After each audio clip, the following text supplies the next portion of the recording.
Bem-vindos ao Além da Sala.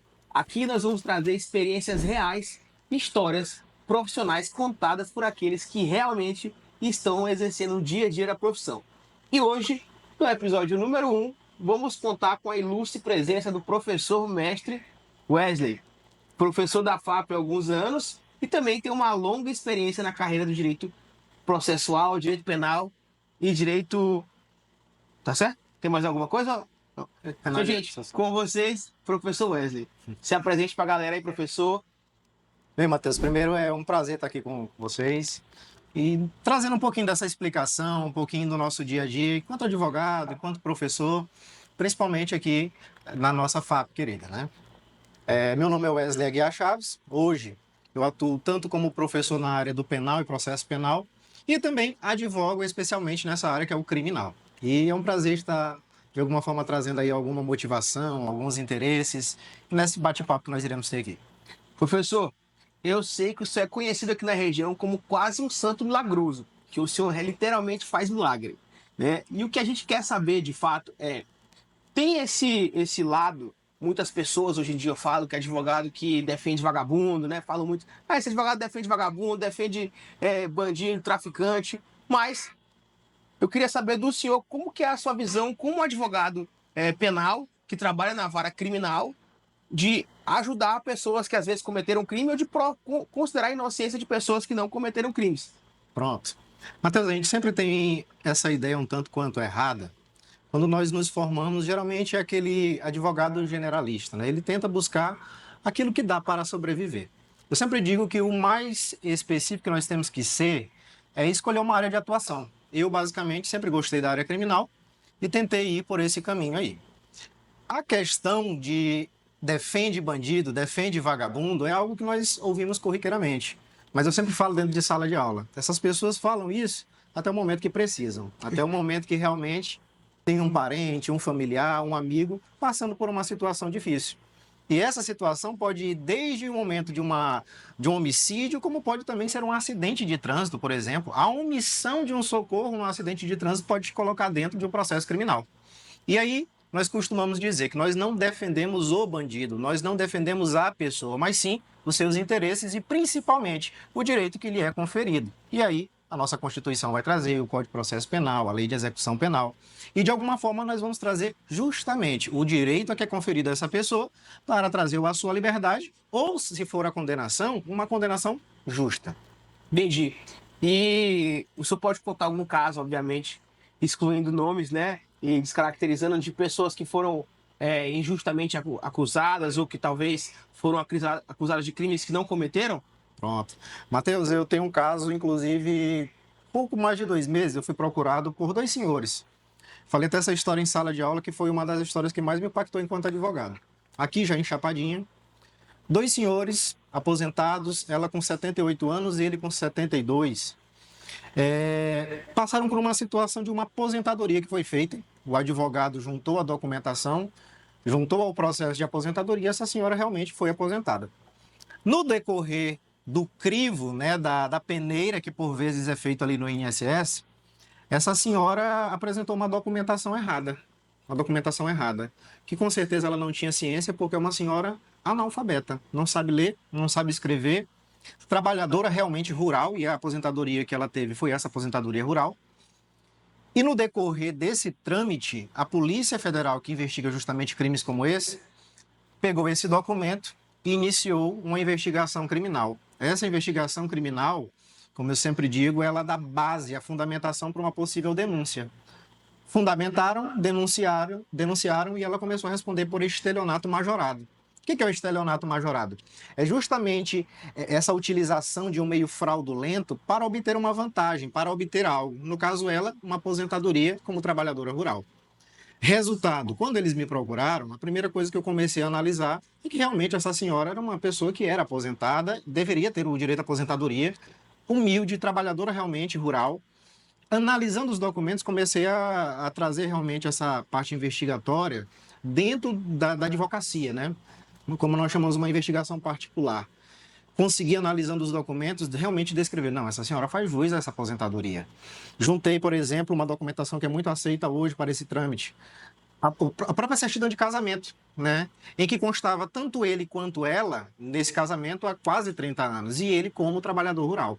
Resultado: conseguimos protocolar, não aceitamos um acordo que foi proposto pelo Ministério Público, e eles, analisando esse documento, conseguiram realmente ver, analisando o que foi posto ali pelo advogado, que essa senhora fazia jus a esse benefício, e aí concederam tanto o benefício como também pediram agora a extinção desse processo. Essa extinção, 2 dias basicamente que pediram, solicitaram, e foi algo que me deixou muito, muito feliz por tentar de alguma forma tirar essa injustiça que poderia sobreviver sobre essa senhora.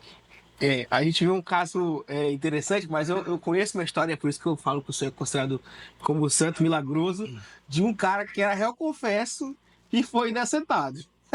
Como que é também esse trabalho de fazer, porque tem um rito jurídico, obviamente, né? Esse rito tem que ser seguido. Eu, inclusive, já assisti uma aula sua que o senhor falava que se alguns ritos não forem seguidos, o processo tem que ser extinto. E me conta como que esse jogo de cintura que o advogado precisa ter para, às vezes, anular um processo, ou então deixar uma condenação um pouco mais para frente, ou reduzir a condenação, isso baseado em erros processuais, em falhas, por exemplo, dos órgãos que deveriam fazer, como Ministério Público, Defensoria Pública e tudo mais. Como que é esse jogo de cintura de lidar num processo como esse? Matheus, eu costumo dizer que o processo penal ele funciona como um jogo de futebol. Você vai jogar, você vai estar ali brincando com seus amigos, você pode estar numa partida ali realmente profissional. Todavia, você não joga de qualquer maneira, você não faz de qualquer maneira. Se você teve ali um erro, cartão amarelo. Teve um outro erro, cartão vermelho. Dentro de sala de aula, eu digo que são as possíveis nulidades dentro do processo penal. Nesse lugar de futebol, às vezes o time tá jogando, tá merecendo ganhar, mas toma um gol no último minuto e perde o jogo. Exatamente. Também tá válido. E é basicamente isso que acontece dentro do processo penal. Quando eu trago essa analogia para dentro de sala de aula, eu digo sempre, olha, o Ministério Público, que é o órgão acusatório, o representante do Estado, ele pode fazer o que deve, todavia, não pode fazer de qualquer maneira. Essa questão que você se retrata é a situação de um rapaz que foi aí denunciado pelo crime de homicídio. Lá, na investigação policial, ainda em sede de delegacia, ele confessou um crime que ele não cometeu, viu, Matheus? Não cometeu esse crime.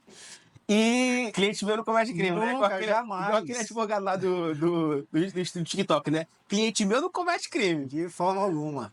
Se confessou foi porque foi acuado. Exatamente. Então, na investigação criminal, que ele poderia, ali qual foi a possível nulidade? Justamente, ele não teve o direito a uma defesa, ele não teve a concepção de que ele teria o direito a ficar calado, em silêncio. E nós utilizamos disso lá na fase processual. O que é feito dentro do processo penal? Tudo que é feito na investigação criminal precisa ser refeito. E aí eu gosto de utilizar uma terminologia do professor Aurélio Lopes Júnior, que ele diz, não é refeito, na verdade é feito. Porque as provas obtidas são provas obtidas no processo penal e não na investigação. Então, fomos para o plenário do júri. Primeira coisa que eu disse para ele, você tem certeza do que você vai falar? Não, doutor, eu estou muito nervoso. Quando ele me falou isso, eu disse, ele pode colocar toda a minha defesa a perder. E aí, Matheus, eu prezo muito, principalmente pela plenária do júri, que até então eu não perdi nenhum júri. Então, ali poderia ser o meu primeiro júri perdido. Então, eu disse para ele o seguinte, olha, fique em silêncio, você vai ficar calado. O promotor vai lhe perguntar, eu posso lhe perguntar. Se eu perguntar alguma coisa, você pode responder. Não perguntei? Não fale. Se o juiz lhe perguntar alguma coisa, diga que você quer ficar em silêncio e deixa comigo. Então, foi uma responsabilidade que eu bati nos peitos e tive que dizer assim, olha, eu tenho que resolver. Então, basicamente ali, o que eu tive que alegar? A ausência de provas, a ausência realmente de materialidade delitiva para uma justa causa, para ter ali, digamos, a condenação daquela pessoa. E o resultado foi favorável. O conselho ali, os jurados leigos que nós chamamos, deram a inocência para ele. Uma pessoa que realmente era inocente. Se o júri tá falando que é inocente é porque realmente é, né? Exatamente. O povo decidiu. E uma coisa também é que sou um profissional que é multifacetado, né? E isso é uma coisa que a gente quer muito passar para as pessoas que estão querendo decidir em qual área do direito seguir, né? A gente tem a figura daquele advogado que é de tudo, né? Que não está errado, mas também tem aqueles advogados que são especialistas, como o senhor é especialista em direito penal. Mas nos últimos anos o senhor está fazendo um trabalho também no Núcleo de Práticas Jurídicas que abrange outras áreas, também é quase um direito civil, né? Previdenciário e tudo mais. Como que ter que ter esse conhecimento, esse jogo de cintura, não só no penal, mas em todas as outras áreas? Matheus, basicamente nós temos aí uma uma área geral dentro da advocacia, em que eu costumo dizer que nós temos que saber um pouquinho de tudo. Tá? Não é porque eu atuo basicamente no criminal que eu não tenho que saber pelo menos o básico de uma parte civil, de uma parte do consumidor, uma relação consumerista, enfim. Enquanto advogado, na minha parte mais particular, eu atuo exclusivamente nos procedimentos criminais. Todavia, quando nós viemos para a docência aqui na FAP, eu tenho aí esses dois lados, né? Eu gosto de ser professor. Eu não escolhi ser professor, mas eu aprendi a ser. Eu gosto.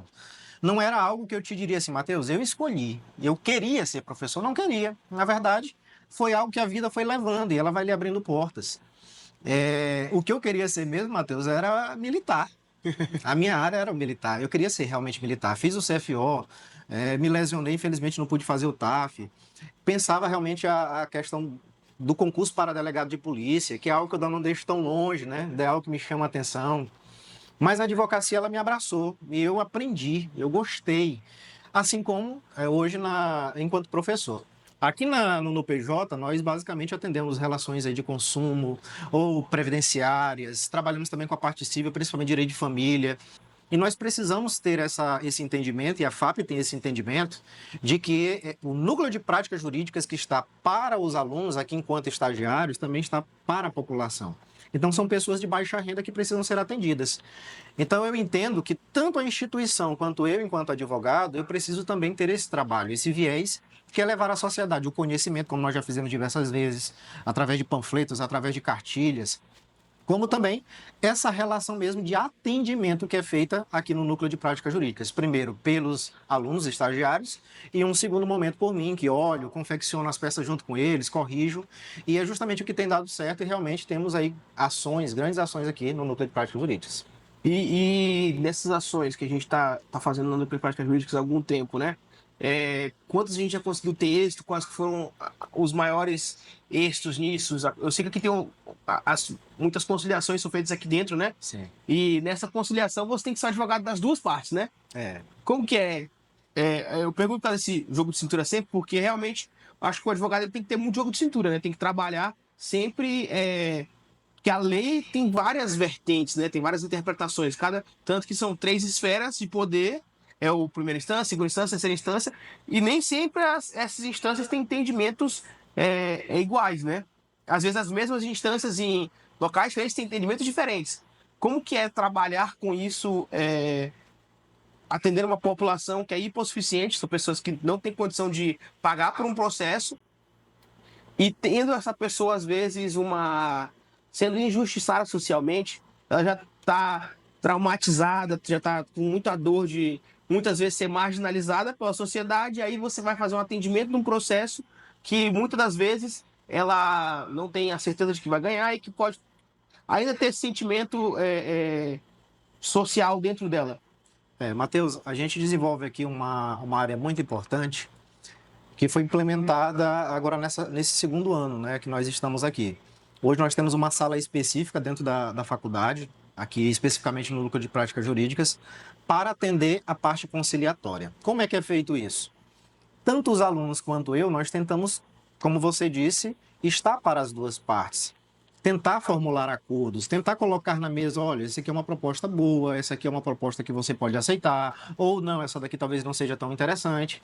E fazer com que as partes, elas de alguma forma interajam, conversem. Claro, nem todas as vezes é possível. Nós já tivemos situações aqui que um começou a gritar com o outro. E não é só aqui. No judiciário, eu costumo dizer, gente, vocês pensam que o criminal é complicado? Ainda não viram direito de família. É muito complicado. Então, lá dentro do fórum, é da mesma forma. Já fizemos audiências aqui pelo Núcleo de Práticas, em que eu fui para lá enquanto advogado e a defensoria estava do outro lado, por exemplo. E aí, era aquele bate-boca, era aquele negócio bem complicado de se conciliar. Hoje, as resoluções que nós mais temos aqui dentro do Núcleo de Práticas é pela via conciliatória. Eu sempre digo, é a via mais interessante, não só para a parte civil, até mesmo no criminal. Tem situações que eu levo para dentro do escritório, coloco as duas partes e tento conciliar. Por quê, Matheus? Porque é a parte mais fácil, é a parte mais rápida, mais célere. Um processo que nós temos, por exemplo, aqui que já está há 2 anos, às vezes nós conseguimos resolver aqui em 2 horas. Então a parte já sai, por exemplo, com os alimentos do seu filho, já sai basicamente ali com a dissolução de uma união estável, a dissolução do seu casamento, vamos lá, protocolamos extrajudicialmente ou pedimos a homologação desse acordo no judiciário, é tudo mais rápido, é tudo mais célere. Então, as resoluções que nós temos tido aqui dentro do núcleo de práticas, hoje elas têm sido mais eficientes. Mas, claro, na via judicial também já temos ganhos, como alimentos, como guarda, como dissolução de união estável, como dissolução do próprio casamento. Claro, sempre tendo o critério de renda. A pessoa, essa reunião familiar, tem que ter ali uma renda de pelo menos, de até, no máximo, 3 salários mínimos. Então, atendemos essas pessoas, tentamos ali de alguma forma conciliar. Até R$ 4.500, né, mais ou menos. Exatamente. Isso é uma renda familiar, tá bom? Claro, Matheus, não é somente o critério valor. Tem por vezes pessoas que chegam aqui com uma renda maior que essa. Só que quando você vai ver realmente o quanto a pessoa tem em mãos sem dívidas, é bem menos que isso. Então é um critério que nós temos que ver no caso concreto. Legal demais, professor. E para o cara que está no terceiro ano, né? O cara está acabando o ensino médio agora, ele está pensando que curso que eu vou fazer. Se eu pudesse falar para esse cara em 60 segundos, por que ele ser um advogado criminalista, advogado penal? Matheus, eu vou ampliar um pouquinho mais isso.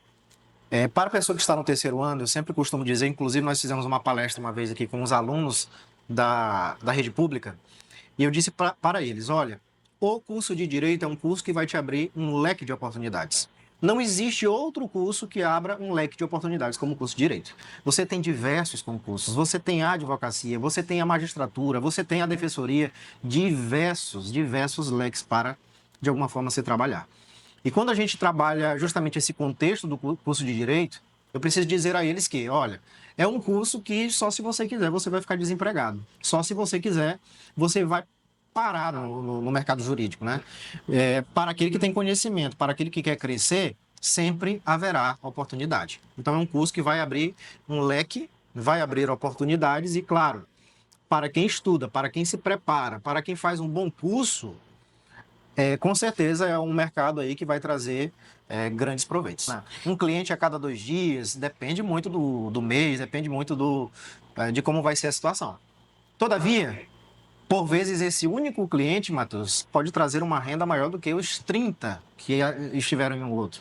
E para além da renda, talvez também a dificuldade de eu tentar resolver. Porque às vezes são processos de 4.000 páginas, 6.000 páginas. Tem processos aí que um júri vai durar mais de uma semana. Então, claro, vai ser mais custoso, vai ser mais trabalhoso, preciso de uma equipe. Então, o resultado disso é um dia a dia difícil, que realmente nos faz perder, eu estou perdendo os cabelos, literalmente, né? Envelhecendo um pouco mais. Mas é muito bom, Matheus, é muito bom porque nós conseguimos aqui nos identificar realmente enquanto advogados e tentar trazer ali um benefício para aquela pessoa. E esse avanço da inteligência artificial, para um processo, por exemplo, esse que tem 4, 5, 6 mil páginas, o senhor consegue utilizar a inteligência artificial para resumir isso, para te dar, às vezes, um direcionamento maior? Consegue colocar, tipo, decisões, jurisprudências daquele? Como o senhor já utiliza a inteligência artificial? Matheus, eu costumo dizer hoje que a inteligência artificial ela veio para ser utilizada por bem, né? Claro que você não vai pegar tudo num Ctrl+C, Ctrl+V, como por vezes nós vemos, né? Mas, por um exemplo, tanto na parte da docência, eu gosto de pesquisar, sou um professor pesquisador realmente. Eu tenho, por exemplo, hoje uma inteligência artificial, gosto muito de utilizar. Eu pego um livro e começo a fazer perguntas para ele. Faço perguntas, ele me responde e me diz onde está. Posso utilizar isso dentro de um processo, tentar achar falhas ali. Bem como eu posso dizer, olha, faça uma análise desse processo. E tem vezes, Matheus, que o meu olho clínico não bateu, mas aquela inteligência conseguiu ver algo ali. E daquilo eu consigo promover estratégias. Eu só costumo dizer que também não pode ser utilizado como alguns fazem, para fazer uma peça, para fazer uma resposta à acusação, para fazer um recurso. Não, esse aí tem que ter o olhar clínico do advogado. Aí realmente você tem que olhar nas entrelinhas. E é uma analogia que eu faço, que aqui no direito penal o diabo literalmente mora nas entrelinhas. Você tem que ver cada detalhe procurando nulidades e aí trazer uma possível absolvição para o seu cliente. Professor, muito obrigado pela sua participação aí, foi um papo bem legal. Espero que tenha trazido bastante conhecimento aí para os nossos alunos, para os nossos candidatos do vestibular. E é isso, muito sucesso aí nas infinitas áreas da advocacia que o senhor trabalha, inclusive docência, e não vá nesse negócio querer ser delegado, não. Fica por aqui que tá tudo certo. Matheus, prazer é meu, muito obrigado a todos. E eu espero que com isso vocês possam crescer, amadurecer e escolher, claro, o curso de Direito. É um curso que vai te abrir muitas oportunidades, proveitos, e não somente na advocacia, como eu disse, na docência e em outras áreas. Então, escolha o curso de Direito que com certeza você não vai se arrepender. E eu te espero lá enquanto professor em sala de aula.